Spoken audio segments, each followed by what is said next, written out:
we need a roadmap to bring the country back into healing and a way to move forward after this election. We need to find more humanizing ways to come together in conversation and break down the taboos to talking to each other, and also build bridges of humanizing dialogue between different ideological tribes and different groups, and try to foster ways to separate ourselves from all the divisive ugliness and tribalism and dogmatic ways of thinking that have bonded us into these camps in ways that blind us to talking to each other and enshrine a kind of viciousness into the very fabric of our conversation. And this has hurt us and damaged this country in ways that we are often not even able to grasp, and we have to find a way to move forward. And part of this is both the left and the right waking up and realizing that they need to evolve and adapt and separate themselves from a lot of the sludge and slime within their movements. On the right, you have the swamp of tribalism and xenophobia and bigotry, and just very tribal thinking that any true conservatives should try to separate themselves from, and it is absolutely in their interest to do that.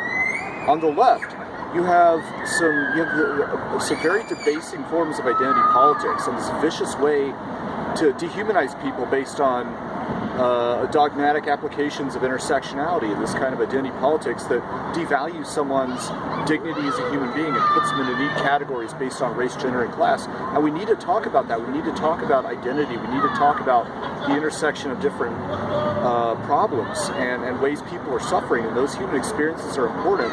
But the best way to arrive at answers is through scientific thinking and compassionate conversation and getting people to talk to each other, getting someone who lives in a predominantly black community to sit down and talk to someone, a white person who lives in the suburbs. Get a Republican voter to sit down and talk to someone from Occupy, or to talk to someone who lives in black housing projects, and let them discover what they have in common and better humanize each other. That's how we move forward. That's how we lower these tribal barriers to talking.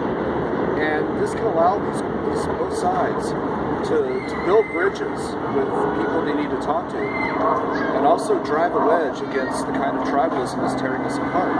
And if we can do that, then we can identify things we agree on, like corruption, crony capitalism, justice reform, the drug war, things that we have every reason to share common moral terrain.